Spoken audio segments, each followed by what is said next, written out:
شرور أنفسنا ومن سيئات أعمالنا من يهده الله فلا مضل له ومن يضلله فلا هادي له ونشهد أن لا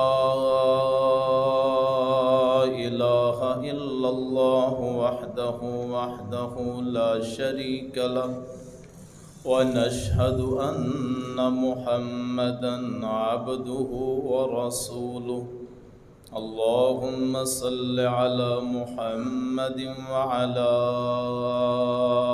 آل محمد كما صليت على إبراهيم وعلى آل إبراهيم إنك حميد مجيد اللهم بارك على محمد وعلى آل محمد كما باركت على إبراهيم وعلى آل إبراهيم إنك حميد مجيد رب اشرح لي صدري ويسر لي أمري واحلل عقدة من لساني يفقهوا قولي رب زدني علما سبحانك لا علم لنا إلا ما علمتنا إنك أنت العليم الحكيم أما بعد فإن خير الحديث كتاب الله وخير الهدي هدي محمد صلى الله عليه وسلم وشر الأمور محدثاتها وكل محدثة بدعة وكل بدعة ضلالة وكل ضلالة في النار أعوذ بالله السميع العليم من الشيطان الرجيم بسم الله الرحمن الرحيم وإذ قال موسى لفتاه لا أبرح حتى أبلغ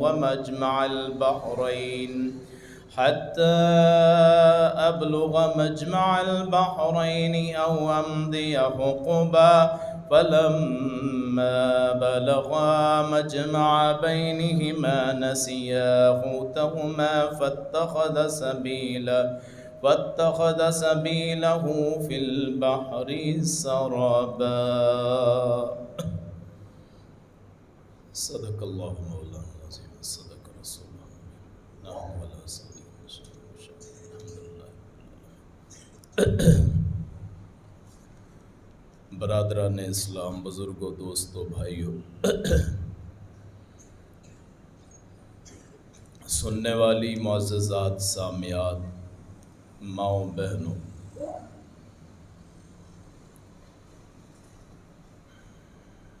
حضرت موسیٰ علیہ السلام اور حضرت خضر علیہ السلام، ان کا واقعہ وہ بیان کرنے سے رہتا ہے۔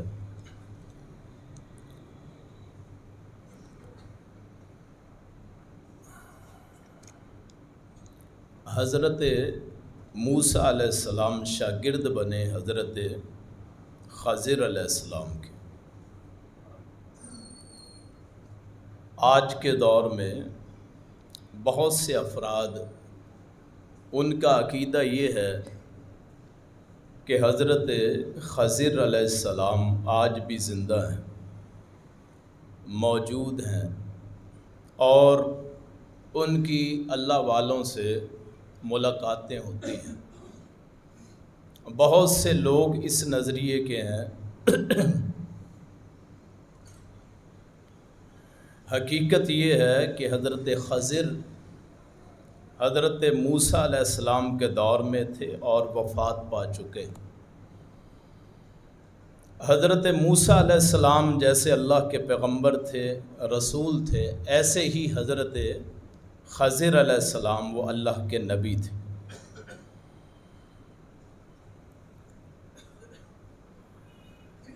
3 واقعات جو حضرت خضر اور حضرت موسیٰ علیہ السلام کے درمیان پیش آئے، وہ تینوں واقعات یہ بیان کرتے ہیں کہ حضرت خضر وہ ایک نبی تھے، نہ فرشتے تھے اور نہ ہی وہ نبی کے علاوہ کچھ تھے۔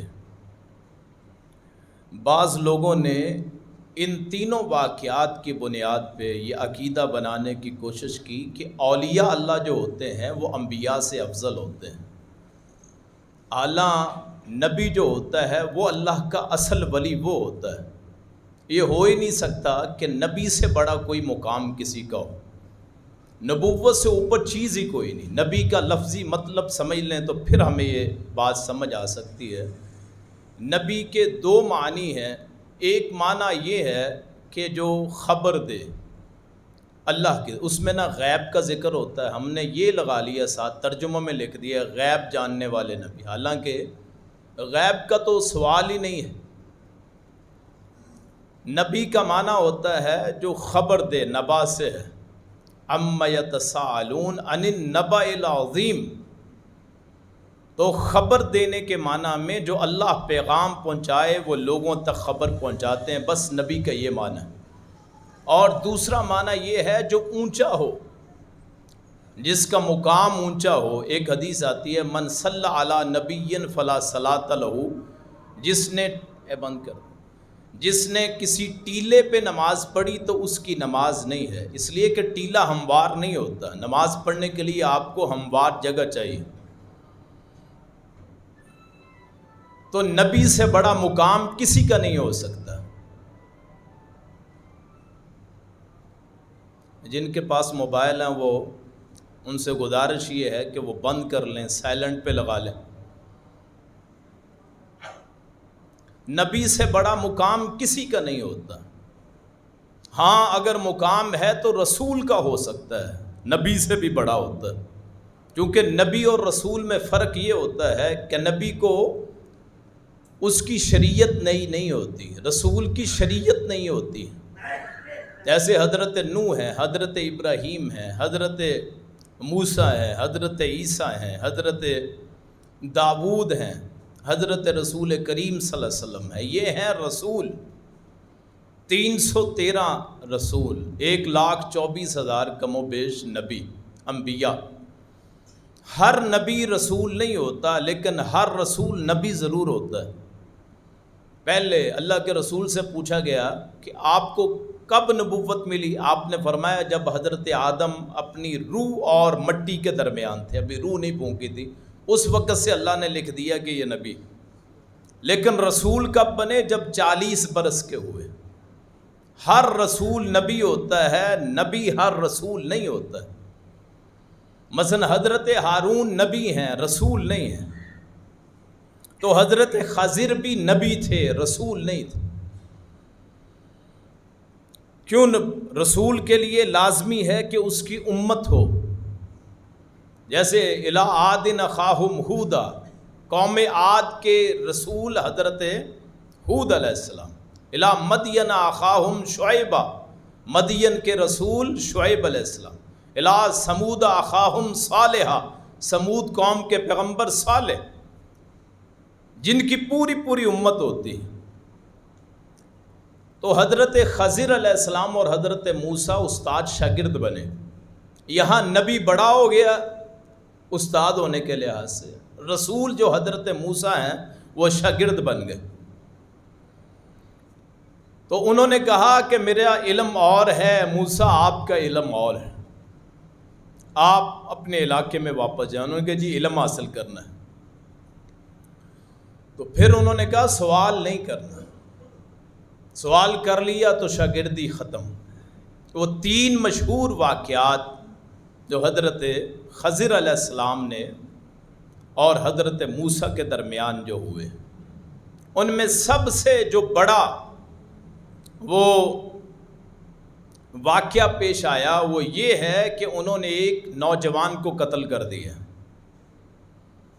نوجوان کو قتل کیا تو حضرت موسیٰ فرمانے لگے اقتلت نفسا زکیۃ، کہ آپ نے ایک ایسی جان کو قتل کیا جو معصوم ہے، ابھی بچہ ہے۔ تو حضرت پھر خضر علیہ السلام نے وہ پھر اس کی تفسیر بتائی کہ وجہ یہ ہے کہ یہ لڑکا یہ بڑا ہو کے کافر بنے گا اور اپنے ماں باپ کو اکسائے گا کفر پہ۔ تو اس کا طریقہ کیا؟ میں نے اسے موت دے دی اللہ کے حکم سے۔ اور یہاں قرآن میں کہتے ہیں، آخر میں یہ کہتے ہیں کہ میں نے اپنی طرف سے کچھ بھی نہیں کیا، اپنی طرف سے کچھ نہیں کیا۔ ما فعلتہ عن امری، اپنی طرف سے کچھ نہیں، صرف اللہ کا حکم تھا، اس کے مطابق کیا۔ اب ہماری جو جانیں قبض کرتا ہے وہ فرشتہ ملک الموت، وہ بھی تو اللہ نے بھیجا ہوتا ہے۔ تو اگر حضرت خضر کو اللہ نے بھیج کے اس کی زندگی ختم کر دی تو اچنبے والی بات نہیں ہے، کوئی شک والی بات نہیں۔ یہاں ایک صوفی حضرات وہ ایک دلیل پکڑتے ہیں کہ جی حضرت موسیٰ اور حضرت عیسیٰ حضرت خضر نے کھانا مانگا تھا، بستی والوں سے کھانا مانگا تھا۔ تو کھانا مانگنا جی نبیوں کی سنت ہے، جگہ جگہ جا کے پھرنا، فقیر بننا، یہ انبیاء کی سنت، حالانکہ ایسی بات نہیں۔ وہ گئے تھے، بھوک لگی تھی، انہوں نے بس کھانا مانگ لیا، کہہ دیا۔ اور یہ بھی کہاں لکھا ہے کہ مفت مانگا ہے، صرف یہ ہے کہ کھانے کا مطالبہ کیا تھا۔ ہو سکتا ہے انہوں نے پیسے دیے، انہوں نے پیسے نہ لیے کہ کھانا کھلایا ہی نہیں۔ یہ کہاں لکھا ہے کہ مفت مانگا، صرف یہ ہے کہ کھانے کا مطالبہ کیا، یہ کہیں بھی نہیں لکھا کہ مفت مانگا۔ اور اس کے سلسلے پہ پورے فقراء صوفیاء انہوں نے بیکاری بن گئے کہ جی جگہ جگہ مانگ کے کھاؤ۔ یہ جی انبیاء کی سنت، لوگوں کو ترجمہ غلط بتایا، لوگوں کو تفسیر غلط بتائی۔ کسی ایک روایت میں نہیں آیا کہ مفت کھانا مانگا یا گداگری کی یا بیکاری بنے۔ یعنی ان ممبروں سے یہ ہم نے آوازیں سنی کہ جی انبیاء کی سنت ہے گھروں گھروں سے مانگنا، مانگ کے کھانا۔ آدمی تبھی اللہ کا ولی بنتا ہے جب تک مانگتا نہیں لوگوں سے، اور اللہ کا ولی تو وہ ہوتا ہے جو سوائے اللہ کے کسی سے نہیں مانگتا۔ یہ کیسے ہو سکتا ہے کہ وہ مفت مانگتا پھر؟ یعنی اللہ کے انبیاء تو لوگوں کو کھلانے والے ہوتے، مانگنے والے یہ ہم نے سنے پہلی مرتبہ کہ جی آپ انبیاء کی سنت پہ عمل کریں۔ اگر آپ درویش کامل بننا چاہتے ہیں، کامل ولی، تو آپ اتنے سال فلاں فلاں گھروں سے مانگ کے فلاں علاقوں سے پھر آپ کو ولایت مل سکتی ہے۔ حالانکہ ولایت جو ہوتی ہے واللہ ولی کل مؤمن، وہ ہر مومن کا اللہ ولی ہوتا ہے، دوست ہوتا ہے، مددگار ہوتا ہے۔ جب کشتی پہ بیٹھے تو ایک کشتی کا انہوں نے ایک حصہ توڑ دیا حضرت خضر علیہ السلام۔ تو پھر حضرت موسیٰ نے اعتراض کیا، تو پھر انہوں نے بتایا کہ آگے بادشاہ ہے جو یہ کشتیاں پکڑتا ہے، یہ نقص والی کشتی ہوگی تو اس کو نہیں پکڑے گا، یہ سپیکر بند کر دیں یا سپیکر ایسا چلائیں کہ ہمیں بھی بولنے میں آسانی ہو۔ سمجھ آنی چاہیے۔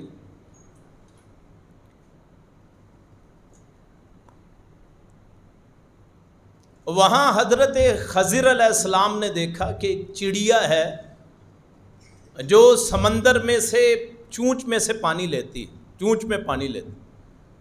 تو اس وقت حضرت خضر علیہ السلام نے حضرت موسیٰ کو فرمایا کہ اے موسیٰ، تیرا علم اور میرا علم اللہ کے علم میں سے اتنا کم کر سکتے ہیں جتنا اس چڑیا کی چونچ میں پانی ہے، اور باقی سمندر، سارا سمندر اللہ کا علم، اور وہ چونچ میں جو پانی ہے دو بڑے پیغمبروں کا علم، اور سمندر کے پانی کی انتہائی کوئی نہیں۔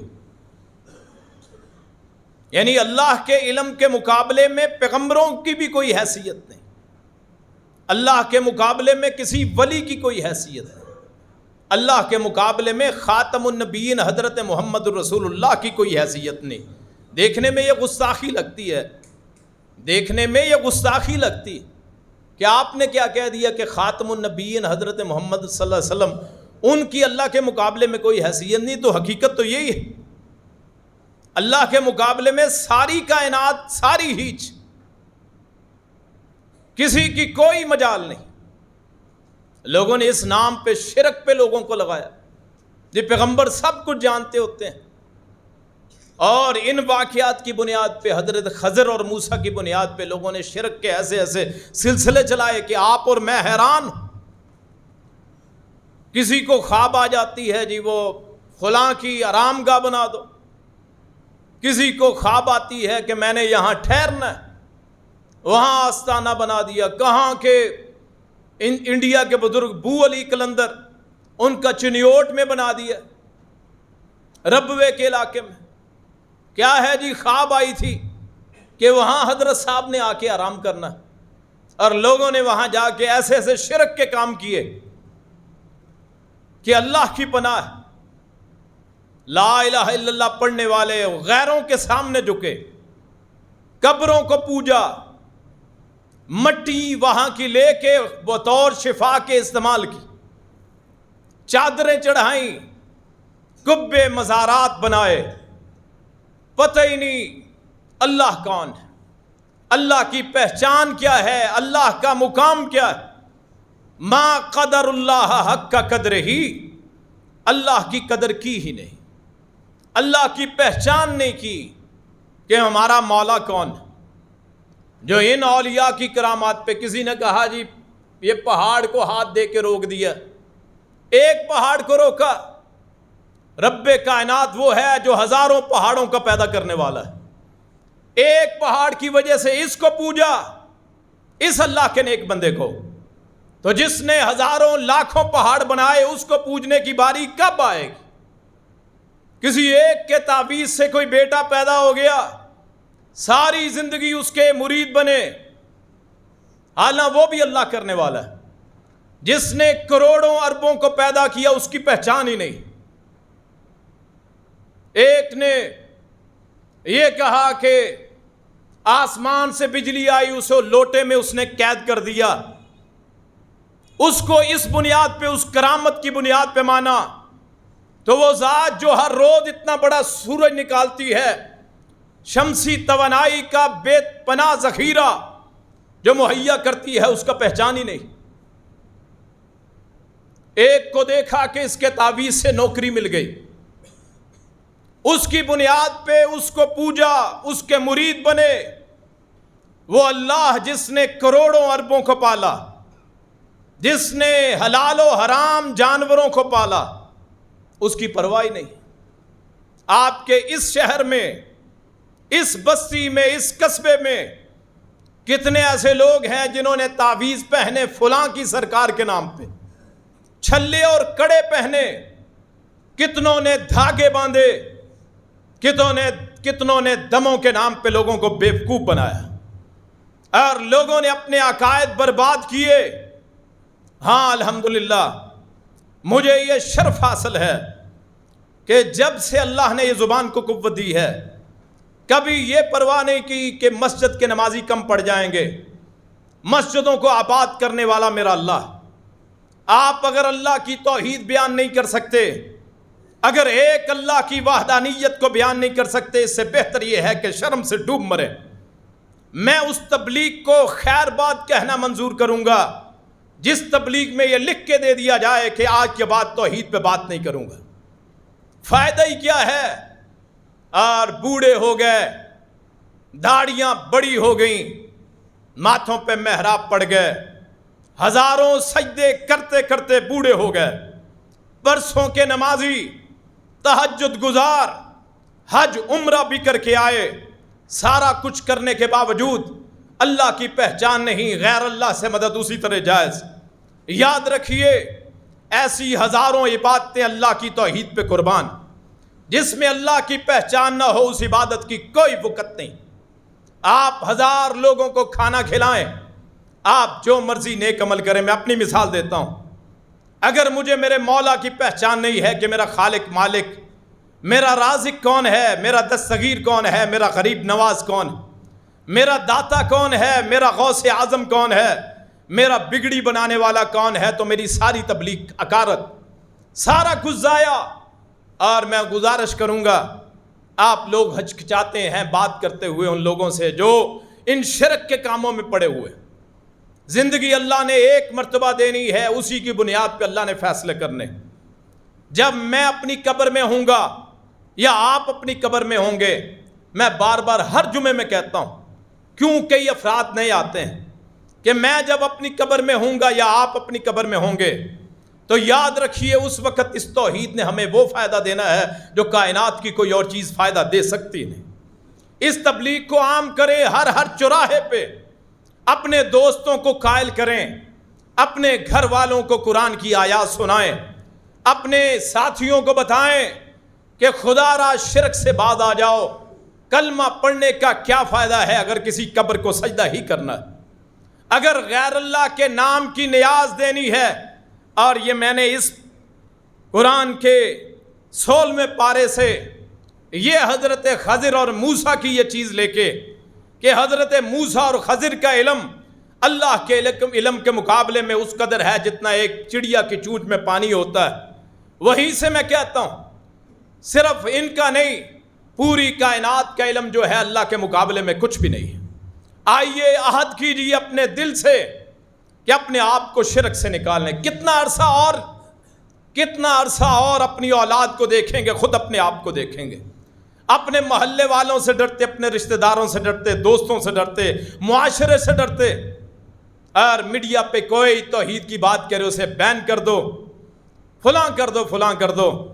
اللہ کی قسم ہے، آپ اللہ کی توحید کی بات کریں، اللہ آپ کی قبروں کو ٹھنڈا کر دے گا. پیغمبروں کی سنت ہے، اگر اس کی راہ میں اگر آپ کو تکلیف آتی ہے، اگر اس راہ میں آپ کو مشکل پیش آتی ہے، اگر اس راہ میں آپ کو کوئی بھی تکلیف آتی ہے، اللہ اسے آپ کے لیے صدقہ جاریہ بنا دے. اللہ آپ سوچ بھی نہیں سکیں گے کہ فلاں موقع پہ میں نے سنت ابراہیمی کو تازہ کیا، فلاں موقع پہ میں نے سنت موسیٰ کو جاری کیا، فلاں موقع پہ میں نے سنت خضر کو جاری کیا، فلاں موقع پہ میں نے سنت عیسیٰ اور موسیٰ ابراہیم ان کو جاری کیا، سنت محمد کو جاری کیا. تو اللہ تعالیٰ نے اس کے انجام میں، اس کے آخر میں اللہ نے ایسا انعام دیا ہے کہ میرا بیڑا ہی پار ہو گیا. پھر وہاں سے حضرت موسیٰ ان تینوں چیزوں کے مقابلے میں کہ لڑکے کو اس لیے مارا کہ وہ کافر ہونا تھا، ہاں اللہ ان کو نیک اولاد دے گا. ان ماں باپ کو جن کا مارا ہے نیک اولاد ملے گی. اور میں اپنی زندگی کا تجربہ بتاتا ہوں. تجربہ یہ ہے کہ میں نے جب بھی اللہ کے غیر سے، میرے دوست ہوں، میرے بھائی، جب بھی اللہ کے غیر سے کوئی چیز چاہی، آج تک اللہ نے اس کو پورا ہی نہیں کیا. الحمدللہ. بڑے چاہنے والے، بڑے پیار کرنے والے، کہ کئی مسئلے ہوتے ہیں ہم بات کر دیتے ہیں اور اللہ کے فضل سے اور بعد میں خوشی ہوتی ہے، یا اللہ تیرا شکر ہے کسی غیر کا محتاج نہیں بنایا. خوشی ہوتی ہے. جب مشکل آتی ہے سوائے اللہ کے کوئی نہیں ٹالتا. آدمی کو اللہ ہی ہمت دیتا ہے، اور پھر آدمی اپنا مقصد بناتا ہے کہ آج کے بعد اپنے اللہ سے جو کہو بس کہو. اپنی گزارشات، اپنے معاملات، اپنی مشکلات صرف اپنے اللہ سے کہو، کسی غیر سے نہ کہو. غیر سے کہنے میں شرم آتی ہے، غیر سے کہنے میں عزت میں کمی آتی ہے. اللہ صرف اپنی ذات کا محتاج رکھے، کسی غیر کا محتاج نہ رکھے. میرا اپنا تجربہ ہے، اللہ نے موقع ہی نہیں دیا جب کہ کوئی غیر مدد کرے. جس کو بھی کہا وہ آگے سے شرمندگی اپنے آپ کو ہوتی ہے، دل سے شرمندگی ہوتی ہے. اللہ تیرا شکر ہے کہ اللہ ہدایت دیتا ہے ہم جیسوں کو بھی کہ اپنے اللہ پہ یقین کامل رکھتے ہوئے، اور میرا مولا قادر ہے کہ ہر قسم کی مشکلات کو اللہ تعالیٰ دور کر دے. اللہ پاک جن بھائیوں کو کوئی بھی مشکل ہے اللہ اس کو آسان فرمائے. اللہ مشکل کشا ہے، حاجت روا ہے، اللہ تمام کی مشکلات کو حل فرمائے. تو پھر انہوں نے کہا وہ کشتی، انہوں نے کہا وہ پکڑ لیتا ہے بادشاہ، ان کی کشتی بچ جائے گی کہ نقص والی ہے، بعد میں ایسے ہی کر لیں گے. انہوں نے کہا وہ دیوار کیوں درست کی ہے؟ حضرت خضر نے فرمایا کہ وہ دیوار اس لیے کہ وہ 2 یتیم بچوں کی ہے جن کے کانا ابوہما صالحا، جن کے ماں باپ نیک تھے، فوت ہو گئے. اللہ نے انتظام کر دیا کہاں کہ حضرت خضر آ کے ان یتیم بچوں کا خزانہ اللہ تعالیٰ نے ان کے ذریعے محفوظ فرما دیا۔ پھر اس صورت میں اللہ تعالیٰ نے ذوالقرنین کا تذکرہ کیا۔ ذوالقرنین ایک ایمان والا بادشاہ، بعض نے اس کو تشبیہ دی ہے سکندر اعظم سے کہ سکندر اعظم وہ ہیں ذوالقرنین، لیکن سکندر اعظم تو بت پرست، ذوالقرنین اللہ ہی جانتا ہے کہ یہ کون تھے۔ بعد نے کہا حضرت دانیال کو کہا ہے، ذوالقرنین حضرت دانیال کو کہا ہے، تو اس بارے میں اختلاف۔ آخری جو اس کا رکوع ہے وہ اس میں اللہ تعالیٰ نے بڑی اچھی وہاں گفتگو فرمائی ہے۔ یہ ذوالقرنین ان کو کس وجہ سے کہا جاتا ہے؟ بعض کہتے ہیں کہ ان کا جو تاج تھا اس پہ 2 سینگ تھے، کرن سینگ کہتے ہیں سینگ کو، ذوالقرنین 2 سینگوں والا۔ بعد نے کہا نہیں، یہ جو تھے ان کو قوت بڑی تھی ان میں، گویا یہ سینگ قوت کی علامت ہے، اس لیے ان کو ذوالقرنین کہتے ہیں۔ انہوں نے مشرق کا بھی چکر لگایا، مغرب کا بھی چکر لگایا، وہاں پہنچے، قوم کو دیکھا، بات کر ہی نہیں سکتے، سمجھ نہیں سکتے، وہاں پھر ان کے لیے ان سے ملاقات کی۔ پھر ایک اور جگہ چلے گئے، وہاں قوم آئی، انہوں نے کہا جی وہ یاجوج ماجوج ہمیں تنگ کرتے ہیں، ان کا بندوبست کیجیے، یاجوج ماجوج کا۔ تو پھر انہوں نے کہا کیا کریں جی، ایک دیوار بنا دیں۔ انہوں نے پھر سیسا پگھلائی دیوار بنائی، لوہے کے ساتھ سیسا ڈال کے، تانبا ڈال کے، وہ پھر دیوار بنائی۔ اور یاجوج ماجوج ان قریب قیامت سے پہلے جب حضرت عیسیٰ علیہ السلام وہ دجال کا خاتمہ کریں گے، یاجوج ماجوج کا ظہور ہوگا، یاجوج ماجوج دنیا میں آئیں گے، اور فرمایا اتنی تعداد کہ پورے سمندر کا پانی پی جائیں گے، اور ان کا مقابلہ سوائے اللہ کے کچھ نہیں کر سکے، کوئی نہیں کر سکے گا۔ فرمایا جب وہ پوری زمین کا چکر لگا لیں گے، ہر چیز ختم کر دیں گے، پھر وہ آسمان کی طرف تیر چلائیں گے کہ ہم نے زمین کو فتح کر لیا، آسمان کو اب فتح کرتے ہیں۔ پھر وہ آسمان پہ وہ وہاں سے خون آلود تیر آئیں گے، وہ سمجھیں گے آسمان بھی فتح ہو گیا۔ پھر حضرت عیسیٰ دعا کریں گے جو کوہ طور پہ مومنین کو لے کے چڑھے ہوئے ہوں گے کہ یا اللہ نجات دے، پھر اللہ تعالیٰ ان کے گردنوں میں پھوڑے وہ بنائے گا جس سے ان کی وفات ہوگی، اور پھر بڑے بڑے پرندے انہیں اٹھا کے پھر کھائیوں میں پھینکیں گے۔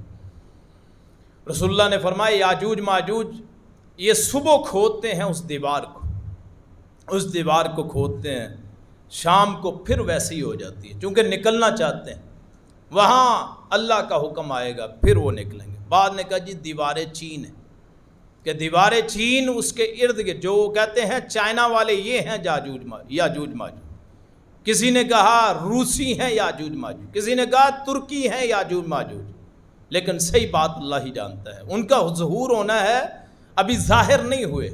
حضرت عیسیٰ علیہ السلام کے آنے کے بعد یاجوج ماجوج دنیا پہ آئیں گے۔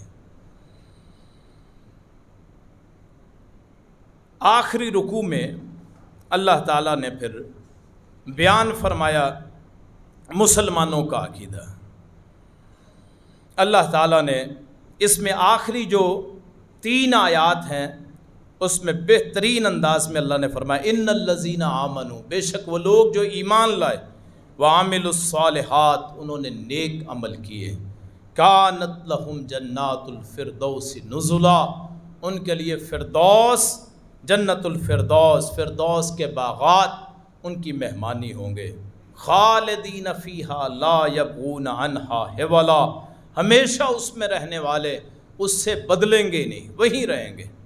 قل لو کان البحر مدادا لکلمات ربی، آپ پہ پیغمبر فرما دیجئے اگر یہ سمندر جتنے ہیں یہ سیاہی بن جائیں رب کائنات کی کلمات کو لکھنے کے لیے، کہ رب کی نعمتوں کو لکھیں، رب کی خوبیوں کو لکھیں، صفات کو لکھیں، اللہ تعالیٰ کی صفات کو لکھیں، تو فرمایا لنفد البحر قبل ان تنفد کلمات ربی ولو جئنا بمثلہ مددا، سارے سمندر ختم ہو جائیں اللہ کے کلمات ختم نہ ہوں، اگرچہ اتنے ہی اور آ جائیں۔ اور پھر آخری آیت میں اللہ تعالیٰ نے فرمایا قل انما انا بشر مثلکم، اے پیغمبر فرما دیجئے میں تم جیسا بشر ہوں، میں تم جیسا بشر ہوں، اے پیغمبر فرما دیجئے میں تم جیسا بشر۔ فرق کیا ہے؟ یوحا الیہ انما الہکم الہ واحد، میری طرف وحی ہوتی ہے، تمہاری طرف وحی نہیں ہوتی۔ پیغمبر جو ہمیں میں سے ہوتا ہے۔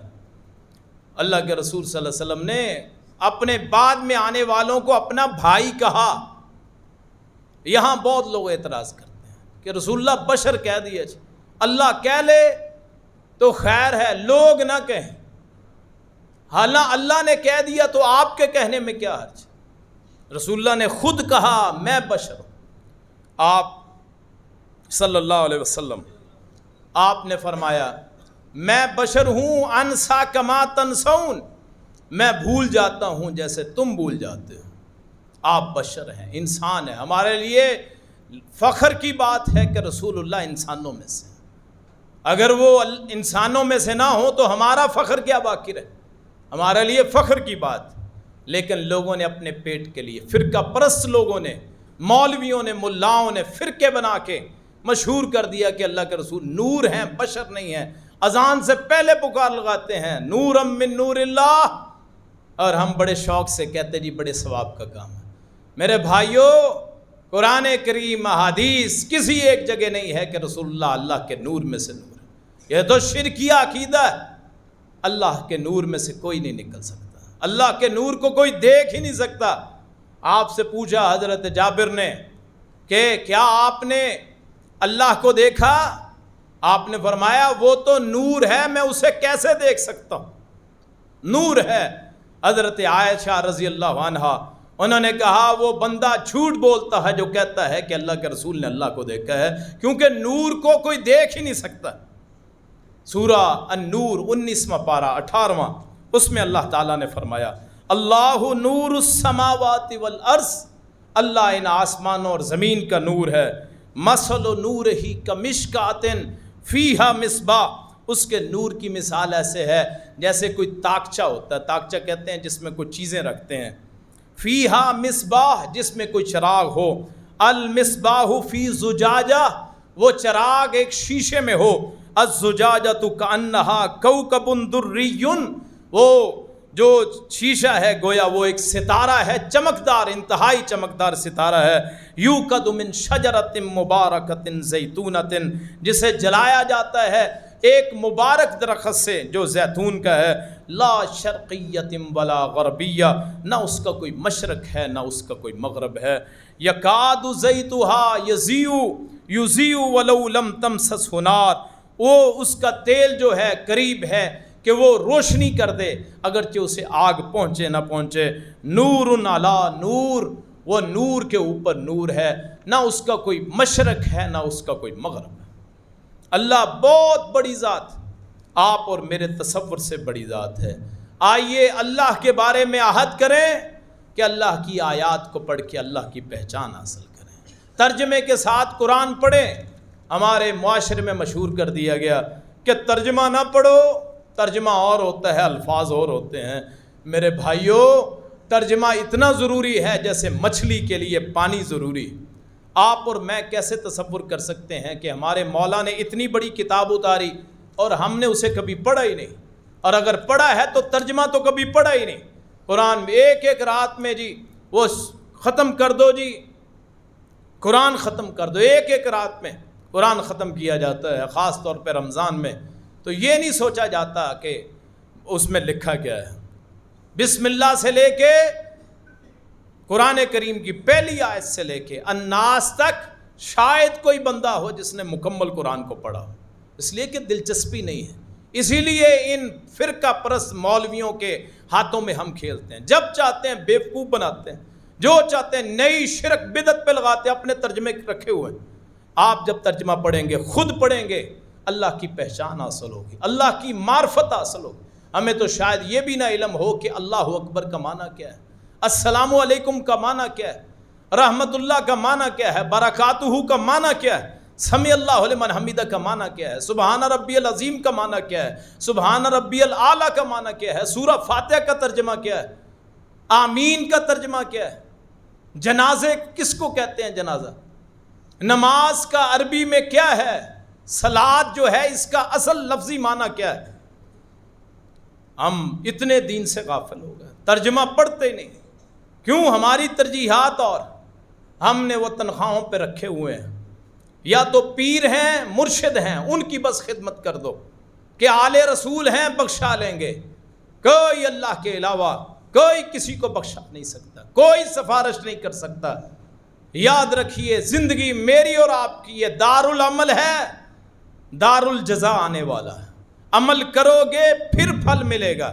یہ نہیں ہو سکتا کہ گندم کاشت کی ہے تو کماد آپ کو فصل ملے. نہیں، جو کاشت کرنا ہے وہی کریں گے، وہی اس کا نتیجہ نکلے گا. یاد رکھیے کسی کے ہاتھ میں بیعت کرنے سے، کسی کے ہاتھ پہ ہاتھ رکھنے سے کوئی نجات نہیں ہے. ہو سکتا ہے جس کی آپ بیعت کر رہے ہوں وہی نہ بخشا جائے، اور جس کو آپ نیک سمجھتے ہیں، آپ جس کو سمجھتے ہیں کہ نیک ہے، ہو سکتا ہے اس کی بخشش نہ ہو. بخشش صرف اللہ کے رسول صلی اللہ علیہ وسلم کے بارے میں کنفرم، آپ کے صحابہ کے بارے میں، آپ کے صحابہ کو دیکھنے والوں کے بارے میں بس. اس کے علاوہ جو بڑے بڑے امام آئے، امام ابو حنیفہ، امام احمد بن حنبل، امام شافعی، امام مالک، امام بخاری، امام مسلم، امام ابو داؤد، امام ترمذی، امام نسائی، جتنے بڑے بڑے، علی حجویری، معین الدین چشتی، یہ بڑے بڑے جتنے بزرگ آئے، پیران پیر عبد القادر جیلانی رحمہم اللہ تعالی، اللہ ان پہ رحمتیں فرمائے. ہمارا حسن ظن ہے کہ یہ جنتی ہیں، ہمارا حسن ظن ہے، وگرنہ کنفرم ان کے بارے میں بھی نہیں ہے. یہ دالوال والے بابا برکت کون دیکھ سکتا ہے؟ کوئی گارنٹی نہیں ہے، نہ میری گارنٹی ہے. میں بیش بار کہہ چکا ہوں، بہت بار، کہ میرا خاندان شیوخ الحدیث کا خاندان ہے، بڑا علمی خاندان ہے. میں اپنے خاندان کی گارنٹی نہیں دے سکتا کہ میرے والد جنتی ہیں، اپنے دادا کی، وہ سارے شیخ الحدیث، نانا، 3 خالو، چاروں شیخ الحدیث، کسی کی کوئی گارنٹی نہیں کہ جنتی ہے جب ہماری اپنی کوئی گارنٹی نہیں ہے، اللہ کے نیک بندوں کی گارنٹی نہیں ہے. پھر آپ کیسے کسی کے ہاتھ پہ بیعت کر سکتے ہیں جب اس کی اپنی گارنٹی نہیں، شورٹی کوئی نہیں، انشورنس کوئی نہیں، کسی کے بارے میں تکافل کوئی نہیں، کوئی ضامن نہیں. یاد رکھیے بہکانے والے بڑے راستے ہیں، بڑی تقریریں سنتے ہیں، بڑے واز سنتے ہیں، بڑی آوازیں سنتے ہیں، بڑے بڑے دستاروں والے، پگڑیوں والے آ کے کہیں گے جی امام پکڑو، بیعت کرو. یاد رکھیے اسلام میں اس بیعت کا، امام پکڑنے کا کوئی تصور ہے ہی نہیں. کلمہ پڑھو، لا الہ الا اللہ محمد الرسول اللہ، اشہد ان لا الہ الا اللہ، اشہد ان محمد الرسول اللہ، بس یہ کافی ہے. اس کے علاوہ کسی پیر، کسی مرشد، کسی رہنما، کسی لیڈر کی کوئی ضرورت ہے ہی نہیں. اور ہمارے لیڈر حضرت رسول اللہ میں کوئی خامی ہے تو پھر کسی اور طرف جائیں. کوئی اس پورے مجمع میں سے، یا آپ کسی کو جا کے بتائیں کہ رسول اللہ میں کوئی خامی ہے، اللہ کے رسول میں کوئی کمی ہے. اللہ کے رسول کی ذات میں، آپ کی صفات میں، آپ کی خوبصورتی میں، آپ کی شریعت میں، آپ کی باتوں میں، آپ کی احادیث میں، آپ کے قرآن میں، آپ کی شریعت میں کوئی کمی ہے پھر بتائیں. جب کمی نہیں ہے پھر غیروں کی طرف کیوں جاتے ہیں؟ اے فلاں پگڑی والا، فلاں شاہ صاحب، اس شاہ صاحب کا اپنا نہیں پتہ بخش ہونا ہے کہ نہیں. یاد رکھیے اللہ کی طرف آئیے، اطیعوا اللہ و اطیعوا الرسول، اللہ کی اطاعت کیجیے، اللہ کا کہنا مانیے، رسول کا کہنا مانیے، اس کے علاوہ کسی اور طرف نہ جائیں. جتنے بھی ہیں وہ راستے سارے ضلالت کے، گمراہی کے. کہ اگر کوئی یہ کہے، یہ کھول دیں کھڑکیاں، اگر کوئی یہ کہے کہ اڑ کے دکھا دے، کوئی پانی پہ چل کے دکھا دے، کوئی سورج کو روک کے دکھا دے، میں ویسے کہہ رہا ہوں، کر کوئی بھی نہیں سکتا. کوئی ڈوبے ہوں کو تار دے، اگر وہ اللہ کے رسول کی شریعت سے ہٹ کے اپنا راستہ اپناتا ہے، وہ شعبدہ باز ہے، دجال ہے، کذاب، جو اپنی طرف بلاتا ہے، جو اپنا جھنڈا لگاتا ہے. کتنے آستانے آپ دیکھتے ہیں، ہمارے مرید بنو. بھی تمہارے مرید کیوں بننا ہے؟ جس اللہ نے پیدا کیے ہے اس کے ہم مرید کا معنی ہے ارادہ کرنے والا. ہم اللہ کا ارادہ کرنے والے، اللہ کے رسول کا ارادہ کرنے والے. اپنے عقیدوں کو درست کریں، معاشرے میں پھیلائیں. قیامت کے دن آپ کو اللہ پوچھے گا، تمہارے اس منبر پہ بیان ہوا تھا، کیا تم نے لوگوں کو پہنچایا؟ خطبہ حجۃ الوداع کے موقع پہ رسول اللہ صلی اللہ علیہ وسلم نے خطبہ دیتے ہوئے فرمایا حل بلغکم، تم یہ اللہ کو گواہی دو گے کہ رسول نے تمہیں پہنچا دیا؟ آپ نے فرمایا تھا یہ آپ اور میری ذمہ داری ہے، جہاں میری زبان مجھے موقع ملے گا میں بیان کروں گا، آپ مت ہچکچائیں، دوستوں کو قائل کریں جو شرک پہ لگے ہوئے، جو غیر اللہ کے راستوں پہ، جو کسی کے مرید بنے ہوئے۔ ہاں بہت نیک ہوں گے، اپنی جگہ سب ٹھیک ہیں، کسی کو گالی نہ دو، کسی کو برا بلا نہ کہو، کسی پہ بہتان نہ باندھو، کسی کی گستاخی نہ کرو، کسی اللہ کے جس کو آپ کو لگتا ہے یہ اللہ کا نیک بندہ ہے اس کی گستاخی نہ کرو، اس سے لڑائی نہ کرو، جھگڑا نہ کرو، جدال نہ کرو، مناظرہ نہ کرو، لیکن اطاعت کے لائق صرف اللہ اور اس کے رسول کی ذات، عبادت کے لائق صرف اللہ، اطاعت کے لائق، بات ماننے کے لائق صرف محمد الرسول اللہ صلی اللہ علیہ وسلم۔ اس کے علاوہ جتنے راستے ہیں، جو جتنا نیک ہو، یاد رکھیے کوئی گارنٹی نہیں ہے، ضمانت نہیں ہے، جنت کی کامیابی کی ضمانت ہے تو اللہ کے رسول کے دین میں ضمانت ہے، یہ کنفرم بات یاد رکھیے۔ یہ باتیں بڑی تلخ ہیں، بہت لوگ یہاں نئے آتے ہیں جو فرقوں سے ریلیٹڈ ہیں، جن کا تعلق فرقہ بازی سے ہوتا ہے، کبھی ایسی باتیں سنی نہیں، برس گزر گئے، اور ہماری بھی خواہش ہوتی ہے بس میٹھی میٹھی تقریریں ہوں، میٹھے میٹھے مسئلے ہوں، کوئی ہمارے کس کو اچھا سمجھا جاتا ہے جی وہ خلاف بات نہیں کرتا، وہ کسی فرقے کے خلاف بات نہیں کرتا۔ میں کہتا ہوں بالکل نہ کریں، لیکن آپ حق تو بیان کریں، آپ توحید کو تو بیان کریں، یہ میری اور آپ کی ڈیوٹی ہے۔ اگر مارکیٹ کا تاجر ہے، اپنے گاہکوں کو کوئی فرق نہیں پڑتا، کوئی کہے گا جی میری روزی میں فرق پڑ جائے گا، سوال ہی پیدا نہیں ہوتا، جو میرے اللہ نے میرا رزق لکھ دیا اس رزق میں کوئی کمی کر سکتا ہے؟ آپ مارکیٹ میں بیٹھے ہیں، وہاں تبلیغ کا سلسلہ پھیلا ہے، لڑیں نہ، کسی سے جھگڑا نہ کریں، جدال نہ کریں، مناظرہ نہ کریں، راستہ تو دکھا سکتے ہیں، قرآن تو پڑھ سکتے ہیں، احادیث تو سنا سکتے ہیں، ہو سکتا ہے کوئی ایک آپ کے ذہن پہ آ جائے، وہ ذمہ دار ہے، وہ اپنے ڈرائیور کو، اپنے کھیتی کرنے والوں کو، مزارع ہے اپنے مالکوں کو، وہ کھلاڑی ہے گراؤنڈ میں، تبلیغ کیجیے، اللہ کے راستے پہ لائیے۔ ایک بندہ اگر آپ کی وجہ سے راہ راست پہ آ گیا، اللہ تعالیٰ آپ کی نجات کا ذریعہ بنا دے۔ اگر کوئی لوگ آپ سے اس بات پہ ناراض ہوتے ہوں کہ یہ بات صحیح کرتا ہے، تو یاد رکھیے اس سے اچھی بات ہی کوئی نہیں۔ اللہ تعالیٰ حدیث شریف میں آتا ہے جو بندہ لوگوں کو راضی کر کے اپنے رب کو ناراض کرتا ہے، رب تعالیٰ ایک دن لوگوں کو اس پہ ناراض کر دیتا ہے، اور جو بندہ اپنے اللہ کے لیے لوگوں کو ناراض کرتا ہے، ایک دن آتا ہے اللہ لوگوں کو اس پہ راضی کر دیتا ہے۔ اللہ پاک مجھے آپ کو صحیح عقیدہ، صحیح دین، صحیح مذہب اور صحیح راستہ اختیار کرنے کی توفیق عطا فرمائے۔ آخر دعوانا ان الحمد للہ رب العالمین۔